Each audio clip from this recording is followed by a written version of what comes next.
Ini mantan presiden ke-7 Pak Jokowi itu sepertinya kembali menjadi sentral pemberitaan. Mulai dari safari politiknya yang dikomentari banyak orang, lalu kemudian sambutan warga, euforia masyarakat, antusiasme masyarakat ketika dia turun ke tengah masyarakat. Kemudian yang terbaru adalah kedatangan media besar sekelas Tempo yang selama ini dikenal sebagai pengkritik paling keras dan bahkan sarkas terhadap Jokowi baik secara pribadi dan keluarganya maupun sebagai Presiden Republik Indonesia.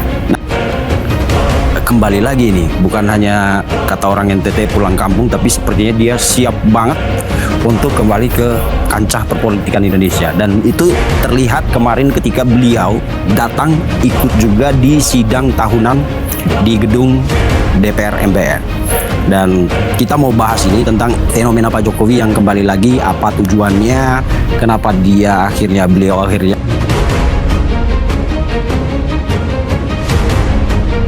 ini podcast yang membahas isu-isu politik, isu-isu sosial, dan isu-isu hukum berskala nasional. Juga tentang tokoh-tokoh nasional, tokoh politik, tapi di level nasional. Nah, pemirsa kalau lihat akhir-akhir ini, mantan presiden ke-7 Pak Jokowi itu sepertinya kembali menjadi sentral pemberitaan. Mulai dari safari politiknya yang dikomentari banyak orang, lalu kemudian sambutan warga, euforia masyarakat, antusiasme masyarakat ketika dia turun ke tengah masyarakat. Kemudian yang terbaru adalah kedatangan media besar sekelas Tempo yang selama ini dikenal sebagai pengkritik paling keras dan bahkan sarkas terhadap Jokowi baik secara pribadi dan keluarganya maupun sebagai Presiden Republik Indonesia. Nah, orang kemudian bertanya, ini Pak Jokowi sepertinya kembali lagi nih, bukan hanya kata orang NTT pulang kampung, tapi sepertinya dia siap banget untuk kembali ke kancah perpolitikan Indonesia. Dan itu terlihat kemarin ketika beliau datang ikut juga di sidang tahunan di gedung DPR MPR. Dan kita mau bahas ini tentang fenomena Pak Jokowi yang kembali lagi, apa tujuannya, kenapa beliau akhirnya terlihat seperti siap benar nih kembali ke panggung politik nasional dan langsung jadi pusat pembicaraan. Di sini sekarang ada Om kita, Kanjeng Norman. Siap. Kanjeng Norman ini relawan Pak Jokowi dan juga Pak Prabowo Gibran. Ya, waktu zaman Pak Jokowi di tempat Pak Jokowi, lalu ketika Pak Jokowi mendukung Prabowo dan Gibran, nah Bang Norman, Om Norman juga ikut mendukung Pragib 2 periode ya Bang? 2 periode. Masih konsisten itu 2 periode? Sampai sekarang masih. Masih ya? Karena belum ada sinyal lain. Oh, dari mana sinyal Bang? Ya dari tokoh kita ya, Presiden yang ke-7. Oh, masih jadi patron masih ya? patron. Jadi bukan cuma patron PSI Pak Jokowi, patron semua orang. Semua orang. Oke. Itu. Bang, sebelum kita bicara tentang Pak Jokowi, kita pemanasan dulu. Siap. Soal situasi politik nasional kita sekarang kan.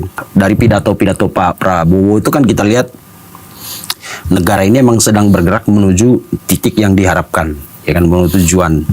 Lalu Pak Prabowo kemarin bicara tentang rapor pemerintah di tahun ini atau selama 2 tahun ini, ya dia bilang kayaknya nggak, ya bagus-bagus aja sih, walaupun kemudian keluar hasil survei yang menunjukkan tingkat kepuasan publik terhadap pemerintahan Prabowo turun dari 81 jadi 85 kalau tidak 81, yeah. Jadi 51 itu survei SMRC. Yeah. Lalu survei popularitas, elektabilitas calon presiden kalau untuk 2029 ternyata Deddy Mulyadi itu mengungguli Pak Prabowo. Lalu kemudian orang bertanya-tanya kan, ini sebenarnya yang benar yang mana? Karena Pak Presiden meyakinkan kita bahwa rapor pemerintahan baik-baik aja. Dan saya juga percaya itu. Karena dia melewati banyak krisis kan di awal-awal tahun pertama dan awal tahun kedua itu. Tapi survei mengatakan lain. Jadi ini artinya apa nih menurut Om? Iya. Sebelumnya ini bulan Agustus ya. Agustus. Saya hormat dulu nih. Oh iya. Jadi bulan Agustus ini kan di mata saya ya bulan sakral. Iya, betul. Artinya kembali ke jati diri bangsa. Jadi yang ditanamkan itu rasa patriot, rasa kebangsaan, nasionalisme. Ada juga yang mengatakan nanti ada demo-demo besar. Demo nggak dilarang. Ya, Syukur-syukur kalau demo memasak. demo masak. Demo masak. Jadi Cocok kita, itu. kita datang buat makan-makan. Oh, makan-makan. Iya. Ya, menjaga rasa Sekali-sekali kayak chef itu yang demo ya. Iya. Nah, Rasa persatuan dan kesatuan kita jaga. Kita ini negara ini udah nggak punya jati diri sebenarnya. Kata ini negara Pancasila. Kalau negara Pancasila kan punya etika, punya budaya. Kalau bicara apa juga nggak asal nyeplak. Kalau ngomong sama orang tua juga nggak bisa begitu. Lu gua. Anak muda sekarang itu dijalin gaya-gaya liberal. Maki-maki di depan umum. ya. Itu yang terjadi. Kayak Ya. berarti produknya itu si Tio Ardianto gitu ya. Terserah. Ya, jadi saya melihat untuk anak muda ini sudah keracunan itu. Ya, dia Pancasila mungkin nggak tahu dia. Pancasila itu masih dianut sama orang-orang pedesaan sekarang ini. Nah, kaitannya dengan sekarang ini gonjang-ganjing yang kita lihat ya, yang Pak Prabowo salah ngucap dipelintir-pelintir Ya. gitu kan. Londo ireng. Sebenarnya nggak salah Pak Prabowo, nggak salah. Yang salah orang ini yang mempelintir ini. Kenapa di tempat kita ini sekarang ini ada kelompok-kelompok yang nggak suka dengan Prabowo. Siapa itu? Itu sebenarnya kelompoknya Pak Prabowo juga. Orang-orangnya Pak Prabowo juga. Kok bisa? Oh bisa, kenapa enggak? Gimana bisa kita jelaskan itu? Pak Prabowo udah 3 kali ya nyapres. Macam-macam kelompok kan masuk ke situ. Oh, Dari HTI ini, dari Purnawirawan dan segala macam. Berganti-gantian. Dan Pak Prabowo itu orangnya baik hati sebenarnya. ya. Semua diberi kesempatan. Teman-teman lama diberi kesempatan. Ayo duduk di situ. Jadi apa. Tapi lucunya ngentit semua. Apa itu maksudnya? Korupsi. Ini yang rusaknya. Siapa yang sudah terbukti? ABG. Oh, MBG. Banyak kan? Oh, si ini. Banyak. Dadan.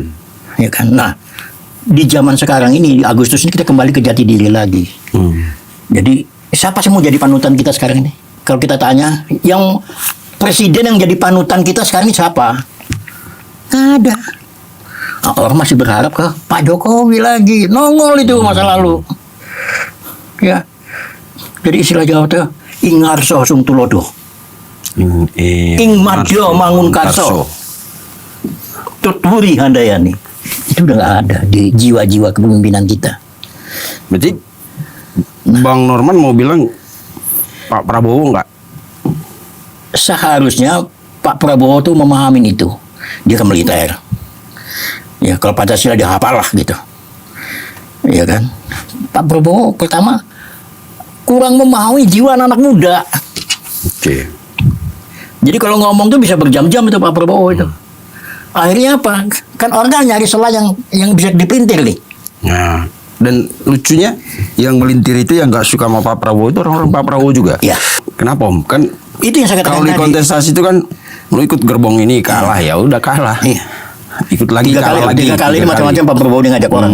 Yang keempat kebetulan Pak Prabowo masuk gerbong Pak Jokowi menang. Menang. Nah, Nah mereka yang nggak ikut Pak Prabowo kan keluar. Cari si Anies kemana-kemana gitu kan. Iya. Nah ini. begitu Pak Prabowo menang mereka ngungkit-ngungkit. Dulu kami yang ini. Iya. Selama ini kalian kemana gitu Iya. maksudnya. Lalu mau ngatur.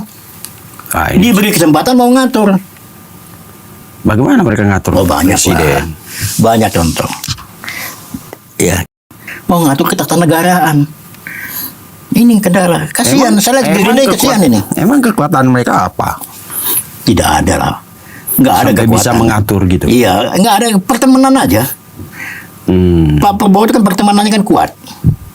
Dan dia selalu menghargai pertemanan. Pertemanan dia hargai itu pertemanan.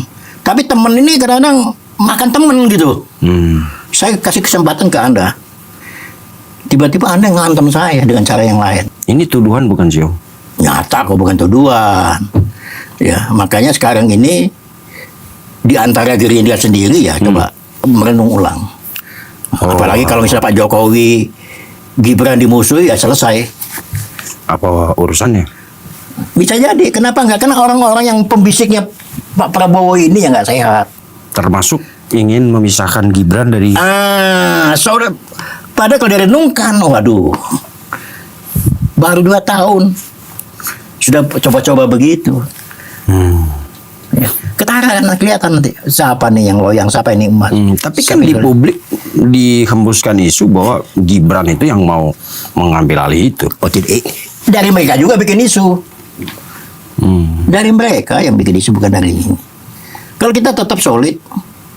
Om, tapi saya butuh penjelasan. Kan banyak orang, misalnya mungkin salah satunya Bu Koni di podcast terbarunya dengan siapa itu lupa. Dia mengatakan Pak Prabowo itu nggak dan banyak yang mengatakan itu. Termasuk misalnya Amin Rais, Said Didu. Nah, itu kelompok-kelompok. Maksudnya, mereka merasa bahwa kolaborasi kita anggap kolaborasi. Kalau mereka kan menganggapnya itu kontrak politik. Kalau kontrak politik itu kan ada kewajiban di situ. Kalau menurut saya sih lebih ke kolaborasi politik lah antara Pak Prabowo dengan Pak Jokowi. Tapi banyak orang menganggap itulah borgol yang selama ini menyandera Pak Prabowo. Jadi mau maju enggak, mundur enggak, di tengah setengah mati gitu. Kalau menurut Om gimana? Jadi menurut mereka adanya Pak Jokowi di kubu Prabowo itu justru itu sandra buat Pak Prabowo. Itu maunya sih lawan. Nah, apa yang mereka harapkan dari isu seperti itu? Jadi isu ini agar Pak Prabowo mandiri, maksudnya kan begitu kan? Iya. Ya, lu bisa dong memimpin. Tapi emang Pak Jokowi ngatur-ngatur Pak Nggak Prabowo? ada. Nggak ada. Saya pernah waktu ketemu sekali sama Pak Jokowi itu dia sampaikan itu. Apa? Telepon aja nggak pernah. Nggak pernah. Sebenarnya ya, Bahkan dalam ketika orang ramai membicarakan posisi duduk Gibran, itu kan baru sekarang Pak Jokowi tanggapin. Iya. Artinya kalau dibilang sandra apa atau gimana kan Om pasti ya teman-teman relawan jadi itu kan Gibran pasti. juga nggak nyangka kalau dia jadi wapres. Itu masalahnya ya. Nggak mimpi. Pak Jokowi itu. Gibrannya sendiri juga nggak mimpi jadi Iya. wakil presiden. Kan nyaris jadi jurkamnya Ganjar. Iya, sempat. Hmm. Iya kan? Lalu sempat juga dari PDIP minta Gibran jadi wakilnya. Puan. Dari Anies juga minta. Sekarang semua maki-maki Gibran. Nah, inilah politik. Saya bilang. Politik itu emang harus Jadi munafik. begini. Di Indonesia ini ada kelompok-kelompok yang seperti itu. Oh. Benalu. Ini. Nah, benalu ini yang dipelihara. Ya. Contoh kayak Roy Suryo itu benalu itu. Itu dipelihara itu. Kelihatan Kalau bisa, rambutnya udah mulai. kalau bisa jangan tuntas. Oh. Jangan selesai urusannya, ya kan? Karena untuk ngeganjel Pak Jokowi sama Gibran. Nah, sekarang ada lagi profesor siapa itu? Penggantinya Roy Suryo itu nanti deh. Yang lagi Denny Indrayana. itu benalu udah lagi. mulai estafet nih. Disiapkan itu. Nah, Hmm. di tubuhnya Pak Prabowo pun juga ada seperti itu. Dari faksi mana dia Nah, di Prabowo? bisa kebaca. Bisa kebaca. Kita Jadi ini masih saya bilang ini sama-sama. PKI nih. Ini PKI, ini benalu ini PKI nih. Lempar batu sembunyi tangan, bikin isu, bikin hoax. Sekali-sekali lempar tangan kayak sembunyi Iya. batu gitu. Itu yang terjadi. Tapi memang dahsyat bener serangan mengebom relasi Pak Prabowo dan Pak Jokowi itu. Benar. Tapi berarti kemarin Pak Jokowi datang ke sidang tahunan tuh, wah asam semua gigi mereka ya. Betul. Coba ya lihat. Pak Jokowi, karismanya kan tinggi banget. Seharusnya mantan presiden nggak begitu lagi kan? Iya. Datang ke Kupang, kayak apa tuh men? Wah itu sih. Anda kayak ada di sana. Aku ikut Ngeliput kan? Itu Ke Lampung. Lampung. Bentar lagi ke suku Dayak tuh. Iya. Coba. Kalimantan. Artinya Pak Jokowi itu menjadi panutan bangsa. Jadi Panutan rakyat Indonesia. Orang berharap punya pemimpin seperti itu. Bila perlu Pak Jokowi lagi lah jadi presiden. Alternatif. Kalau rakyat berkehendak, kenapa nggak bisa? Saya berharap jadi presiden ngelanjutin.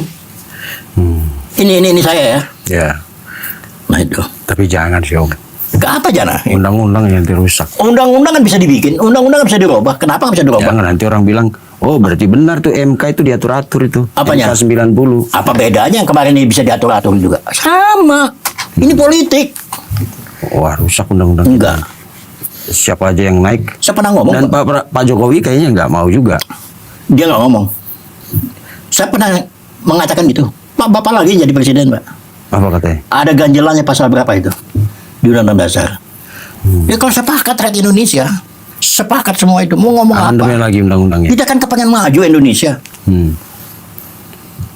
Bukti dipegang si ACB nggak jalan itu masalahnya. Saya nggak ini ya. Saya menginginkan 2 periode Pak Prabowo. Tapi kalau kondisinya begini, kayaknya sekali 1 periode Pak Prabowo itu. Ini analisa saya ya. Kalau nggak cepat-cepat dibenahi. Apa yang harus dia benahi? Karena kelihatannya di depan podium itu Yang jadi sasaran sekarang ini, jadi sasaran empuk itu adalah AMBG. MBG, Koperasi. Kopdes Merah Putih. Itu. Jadi mau diapakan itu 2 program prioritas lagi? Kalau memang rakyat tidak berkenan, ada yang muntaber, makan di situ segala macam, nggak bisa diatasi, ada yang masuk rumah sakit dan segala macam. Bahkan juga kan nggak semua daerah juga mendukung kebijakan itu. Kayak contoh kan Jawa Barat menginginkan kenapa nggak kasih ke ibunya aja? Nanti ibunya pakai buat beli bedak. Nggak ada masalah, ini orang miskin. Kalau anaknya 3, kalau membersihkan 45.000, kan layak hidupnya. Terjaga, selera makan juga ini ya. Iya juga masuk akal. Ternyata kebijakan di pusat nggak demikian. Kebijakan di pusat harus melalui Badan. punya dapur apa dan segala apa. Apa jadi obyekan? Nah ini yang terjadi. Nah ini salah satu yang menghancurkan, yang menurunkan kredibilitas Pak Prabowo. Pak Prabowo. Implementasinya berarti Om. Programnya sih oke. Programnya oke, implementasinya dicari salahnya. Ya kan, masalah pajak. Waduh, susah kayak di Indonesia sekarang ini. Di NTT Ada yang ngeluh pajaknya dikejar sampai SPBU. sampai SPBU. coba. Pajak Polisi datang ke SPBU dicek. Itu terlalu itu. Ya banyak yang teriak sih, tapi Nggak boleh, ini bukan negara jajahan. Ya, saya mengecam yang gitu-gituan itu. Itu tambang-tambang dan segala macam itu uangnya kemana itu? nah itu yang jadi pertanyaan. Itu dong, jangan di rakyat kecil digrogotin. Udah susah, belum dia nanti dipajakin lagi sama preman-preman. Iya. Wah, kasihan. Oke. Tadi menarik pernyataan Om. Pak Prabowo nggak 2 periode. Ya, kalau kayak begini kondisinya, saya relawannya Pak Prabowo, relawannya Jokowi, Prabowo, Gibran. Tapi kalau saya melihat kondisinya seperti ini, saya khawatir nggak bisa 2 periode. Tapi kalau hanya karena MBG kan nggak fair juga kita. Ada yang masalah-masalah lain. Yang paling berat apa? Hukum kita dibobrok sekarang ini. Bobrok, nggak jelas. Contoh kasus yang menonjol. Banyak investor keluar dari Indonesia, nggak ada jaminan. Buktinya aja masalah Roy Suryo kecil aja lah. Coba kita dipertontonkan yang kayak ginian itu. Coba nggak jelas. Ini Om relawan Iya. Prabowo, Gibran, Jokowi. Iya. Ngomong begini karena peduli, Saya peduli sama Indonesia, peduli dengan presiden saya. sakit hati atau Oh kecewa? nggak ada. Gue nggak jadi komisaris, gue nggak jadi apa, nggak ada masalah kok. Tapi saya kan rela menampung dari suara rakyat. Yang terjadi apa sih di bawah? Kalau soal ekonomi, Apalagi susah, banyak yang ngeluh, terutama pajak. ya Ya, sampai Anda bilang di NTT pom itu. bensin, apa urusannya? Ya kan malu-maluin gitu kan. Nah itu banyak contoh-contoh tuh banyak sekali ya. Tapi memang kalau di daerah susah juga nyari caranya Om. Bagaimana? Di daerah nyari cara. Kalau di Jakarta kan jelas tuh ininya, Perputaran uangnya segala macam. bukan domisili dan lain-lain. Kalau daerah kan ya, mau nggak mau ditunggu di pom bensin. Mungkin tempat larinya kan banyak. Lu ke rumah dia lagi ke mana gitu. Ya, tapi jangan gitulah. Ya memang sih. Nggak Tapi boleh lah. Ini kan mungkin kayak karena gini, Indonesia. itu kan efek dari Kalau pajaknya benar digunakan untuk pembangunan, itu ini mungkin kan koruptor efek semua. dari kebijakan pusat tentang TKD itu. Ya, Tunjangan ke daerah. Ya. Kan dipotong berapa persen. Ya. Teriak-teriak betul. daerah. Betul. Akhirnya gimana caranya kita naikin APBD ini? Suruh aja Dodi yang ini kan. Dodi yang ke ini. Kabinetnya juga gendut. Iya. Coba, nggak ada. Nah itu juga yang Banyak lah yang perlu kita dibenahi. udah sering bahas itu, kabinetnya begitu besar Pak Iya. Prabowo. Dan semuanya carmuk. Akhirnya salah-salah ngomong semua. Iya. Menteri siapa itu? Koordinator Menteri Kesejahteraan itu. Dari PAN siapa ketua PAN tuh? Zulkifli Hasan. Jangan coba-coba dagang 2 kilometer dari koperasi. Koperasi desa. Kan menghina orang. Masa orang udah dagang dari dulu, so nggak boleh dagang? Oh, mungkin itu alasan kenapa banyak koperasi itu dibangun di gunung. mungkin gitu, Iya mungkin. kan? Biar nggak boleh ada pesaing. Iya. Coba bayangkan, rakyat sendiri disakitin. Jangan dagang radius 2 kilometer. Siapa yang mau beli 2 kilo pergi ke pegunungan? Indomaret, Alfamart. Hanya beli Indomie. Kan kacau kan? Iya. Ketahuan ini bukan orang lapangan ini. Si Jul Panjul ya. Iya, bangun di sawah. Tapi bagus juga, mungkin kalau hujan kan daripada petani nyari rumah jauh ya. Berteduh aja di Kupdes. Iya, tapi sepanjang jalan tuh nggak boleh ada orang dagang. Nggak boleh ada warung. Ini saya baru tahu lagi nih. Loh, itu kan nyakitin hati rakyat itu. Masa kita punya pemimpin kayak gini, kok rakyat dimusuhin? Jelas. Nah ini, menteri-menteri ini harus banyak juga di resapel. Itu ya, ini pandangan saya sebagai relawan. Katanya Saya selalu biasa ngeritik di tubuh saya sendiri. Tapi ngeri pernyataan Om yang mengatakan, sementara kalau relawan lain kan Prabowo Gibran 2 periode harga mati. Harga ya itu kayak carbuk semua. Kalau abang malah nggak yakin Pak Prabowo 2 periode. Nggak yakin saya. Kalau begini kondisi nggak yakin. Siapa yang taruhan? Mau pasangan dengan siapapun juga. Apalagi kemarin ada riset apa tadi? Yang KDN. Itu jadi masalah baru lagi. Coba. Rakyat nggak bisa dibohongin. Karena yang milih presiden itu bukan partai. Yang milih presiden itu adalah rakyat Indonesia. Tapi yang mengendalikan politik itu partai. Iya boleh. Mengendalikan politik memang partai. Saya bisa buktikan waktu zamannya Pak Jokowi sama Ahok. Hanya diusung 2 partai. Lawannya 12 partai. Menang. Karena rakyat senang. Jadi itu yang saya lihat ya. Jadi Pak Jokowi sekarang ini menjadi idola di mana saja. Dan saya yakin takut. Partai-partai pun juga harus mau merenung diri. Udah nggak bisa begitu lagi. Dan kekuatan Pak Jokowi itu emang real kok, real. Turun ke bawah ya? Iya, bukan direkayasa, itu jelas kok. Tidak ada sekat. Anda ketemu Pak Jokowi nggak ada sekat. Yang bikin sekatnya dulu kan kena ini ya, ajudan-ajudannya Bapak. Demi keselamatan Pak Jokowi. Tapi lumar juga dihadapin ribuan orang. Gue lihat Bang Komandan Sarif kayak pulang dari lapangan tuh pijit terus itu. Iya. Pegel. Yang bisa ikut Jokowi hebat. Satu, Pak Jokowi jalannya cepat. Iya. Kalau kita jalan sama Pak Jokowi, kita lari. Pak Jokowi jalan biasa. Auranya Pak Jokowi itu hidup kalau dia di tengah masyarakat. Tadi kalau orang, wah itu direkayasa satu orang datang ke ini pakai duit, diongkosin segala macam. Itu Fix Rudiatmo kan yang bilang. Kita ada yang setting, ada yang biaya. Ngapain kurang kerjaan banget. Tapi ya namanya orang politik ya.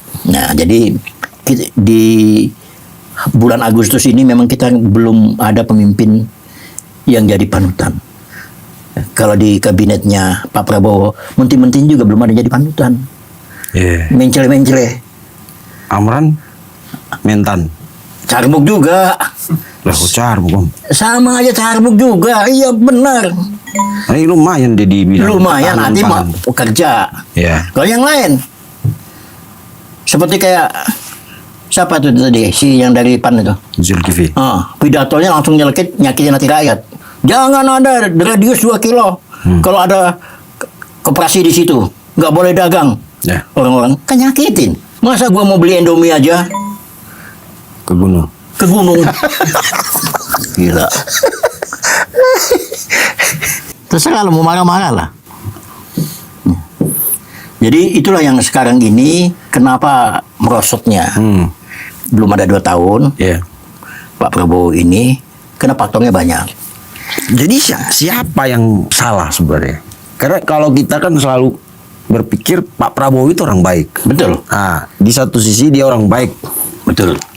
Di sisi lain karena kondisi kesehatan dia tidak bisa sampai ke lapisan terbawah dan di seluruh Indonesia. Dia punya keterbatasan itu kita akui. Benar. Tapi kan sudah Gibran lakukan ke daerah-daerah. Menolong itu. Iya. Tapi kan berburuk sangka kelompoknya. Wah, cari apa? Momen. Cari momen. Salah. Jadi Coba. justru harusnya Pak Prabowo memaksimalkan peran Gibran Iya. daripada peran menterinya yang Benar yang kayak gitu. Mencela-mencela. Tapi orang selalu meremehkan Gibran tuh Apa? di netizen. Ya karena itu orang meremehkan itu kan orang yang pakai politiknya dia. Oh, Apa bedanya orang meremehkan Pak Jokowi dulu? betul. Itu senjata. Jadi selama ini gimana ke daerah? Coba Pak Prabowo ke luar negeri kan Gibran yang jaga Indonesia. Aman nggak ada. Iya. Nah, kalau seandainya benar yang dikatakan Om tadi, Pak Prabowo nggak akan agak susah untuk 2 periode ya. Agak susah. Agak susah untuk Kalau 2 periode. seperti ini ya, Terus nasib Mas Gibran gimana nanti? Paket 2 periode itu. mungkin bisa menyalonkan. Mungkin partai lain yang akan menyalonkan. Orang aja KDM aja sekarang pada rebutan sekarang. KDM dengan ranking tertinggi, semua partai akan ngelirik dia. Semua kepengen berpasangan dengan KDM. Kalau misalnya bukan dengan Pak Prabowo, Nah, siapa pasangan idealnya Gibran? saya pribadi ya, KDM KDM mau nggak? pasti mau. Pasti mau. Dari mana jaminan Udahlah. ini? Pasti mau. Kayak udah ada bisik-bisik di belakang ini. Hah? Enggak. Oh, enggak. Ini analisa saya. Insya Allah analisa saya enggak salah ya. Seperti halnya saya pendukung beratnya Pak Jokowi dari zamannya gubernur. Iya. Enggak salah analisa saya. Jadi Kan ada sampai yang kecil. bilang masih sumir banget info itu.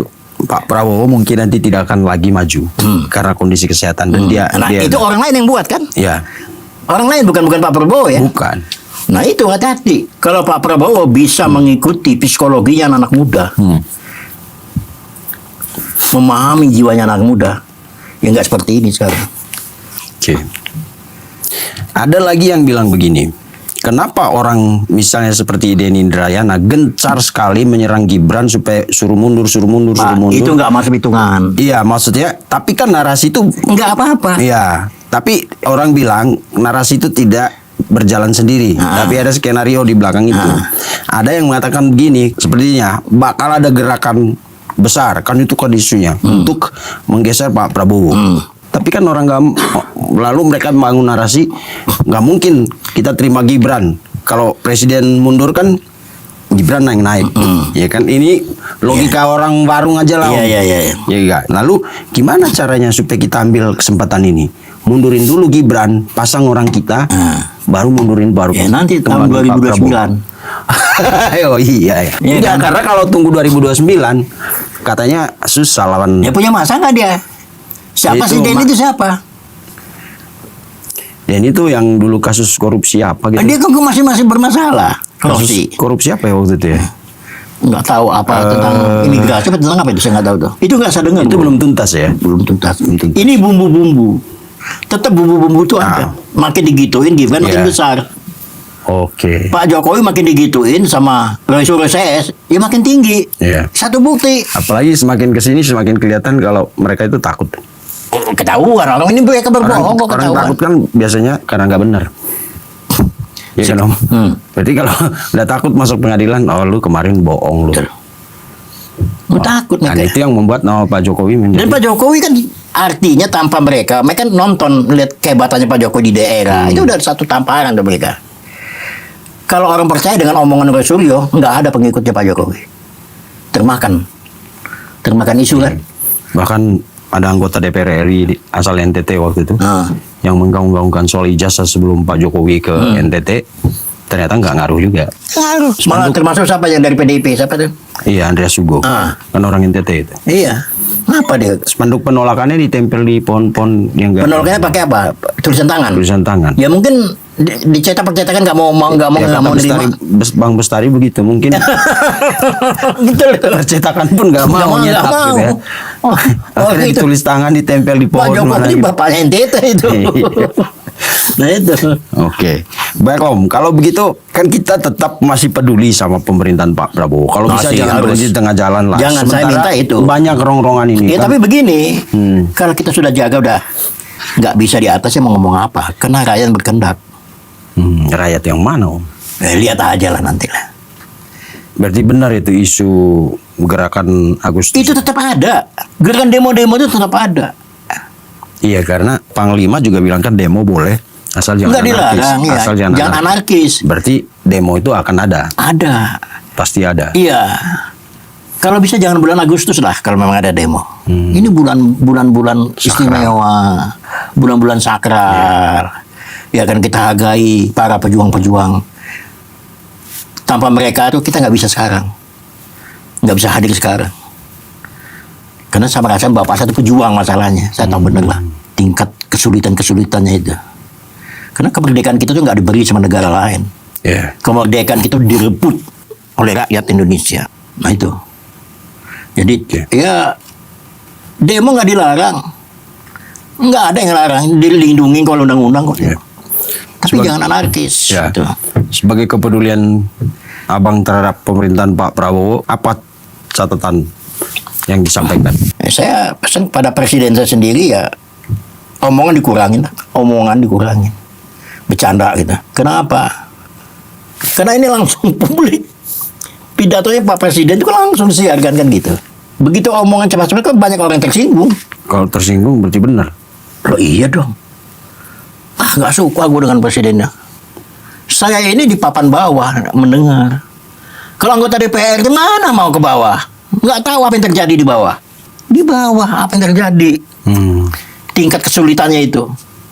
Oke, kurangin bicara pidato. Kurangin bicara. Kerja aja lah. Laksanakan pembangunan ini yang sudah berantas korupsi. Itu kan targetnya tuh. Tunggu saja.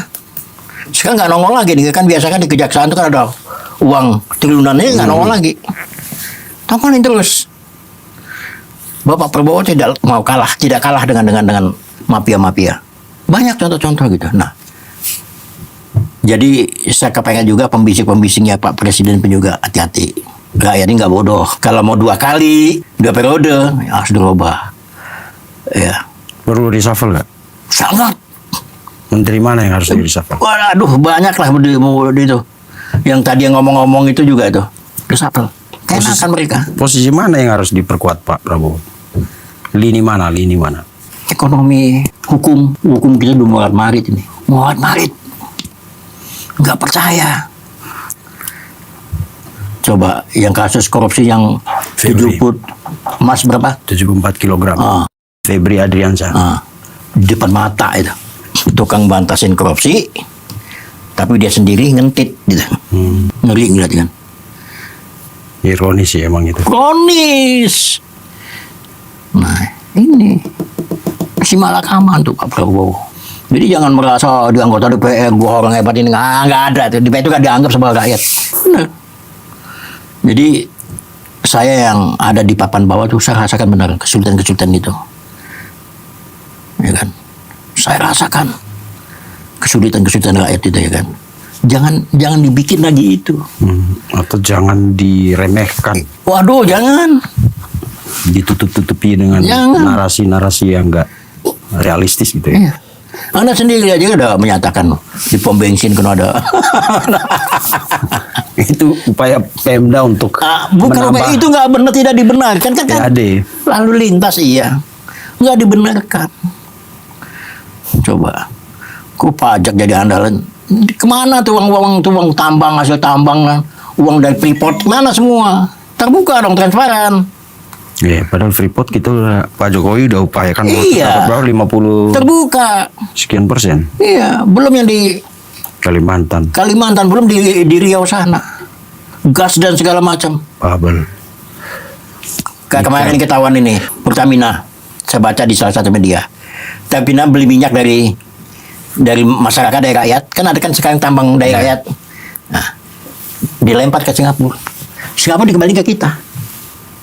Ini mafia ini. Oh, oke. Paham nggak yang saya maksudnya? Ya. Masih begitu. Ya itu yang makanya Pak Prabowo mengeluarkan kebijakan 1 pintu itu. Nah, Tapi katanya belum berlaku itu. Belum dijalankan. maunya supaya negara ini rusak.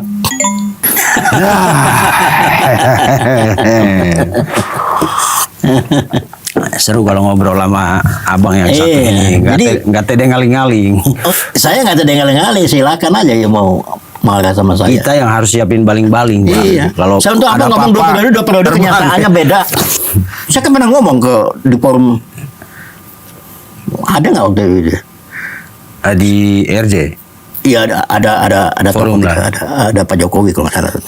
Oh, di Rawamangun. Hati-hati, jangan terjebak. Dia lawannya dianggap musuh oleh kelompok-kelompok pembisik-pembisik yang nggak suka. Iya. Karena kita dianggap membahayakan. Saya dianggap membahayakan pasti. Saya juga ingin menyelamatkan Pak Prabowo. Iya, semua kita punya kepentingan itu karena mengganti pemerintahan di tengah jalan tuh kos politik sosial Waduh. ini gede banget. Besar. Tapi ya yang Ini menentukan belum ada 2 tahun udah begini loh. betul. Bayangin tahun ketiga kayak apa itu? Kalau nggak cepat-cepat dibenahi, waduh. Ini tinggal orang-orang dekat ya Pak Prabowo yang pembisik-pembisik itulah ya. Iya, orang terdekatnya yang dekat apa? Dekat ngentit, maling. Ini masalahnya dekat yang gimana dulu?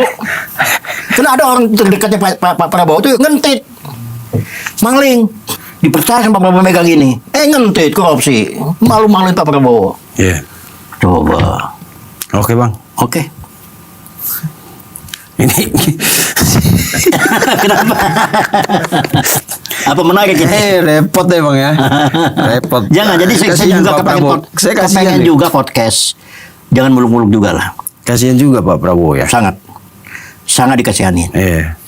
Ya, jadi kalau Dia punya niat baik, benar, orang baik. keinginan baik, kehendak baik, tapi Apalagi kalau Pak Prabowo itu bagaimana usahanya tuh menyingkirkan Prabowo dengan Pak Jokowi. Habis. Jangan sampai. Kamilah garda terdepan terakhir untuk menyelamatkan, ikut membantu Pak Prabowo seperti apa. Sepanjang Pak Jokowi belum mencabut 2 periode, sepanjang itu kami backup Pak Prabowo. Tapi juga Pak Prabowo harus dengar kritikan kita. ya. Ini yang terjadi. Itu dari saya. Oke. Terima kasih. Sama-sama. Abang Bang Norman, Bang KP Norman.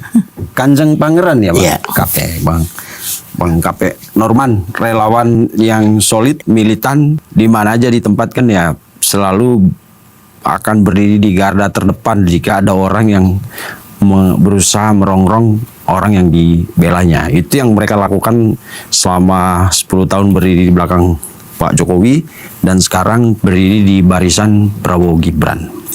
Tapi yang paling penting pemirsa adalah politik itu banyak intriknya. Jadi hati-hati mencerna, menerima dan mengimplementasikan informasi-informasi yang datang dari pihak-pihak yang bisa diduga kuat sebagai orang-orang yang sedang berburu kekuasaan. Karena di tangan mereka, apa yang dilakukan oleh pemerintah yang dilihat selalu sisi negatifnya. Kita tahu Pak Prabowo dengan segala kekurangan dan kelebihannya sedang berjuang bersama kabinetnya untuk membawa perubahan besar untuk negara ini. Bahwa ada program-program yang kemudian di level implementasi itu mengalami kerusakan parah, tapi itu bukan berarti Pak Prabowo sedang membawa negara ini ke sesuatu yang tidak diinginkan oleh kita semua. Karena itu, terima semua informasi, cerna dulu, filter, dan sedapat mungkin dikonfirmasi ke sumber-sumber yang terpercaya. Jangan potongan-potongan video, clipper-clipper yang memang dibuat oleh orang-orang tertentu dengan angle tertentu juga untuk memenuhi keinginan dan harapan mereka terhadap negara ini. Itu yang tadi disampaikan oleh abang kita ini. Keras, tapi itulah bentuk kepedulian mereka terhadap Pak Prabowo yang bukan Pak Prabowo ya, pemerintahnya yang sekarang memang banyak sekali jadi sasaran kritik.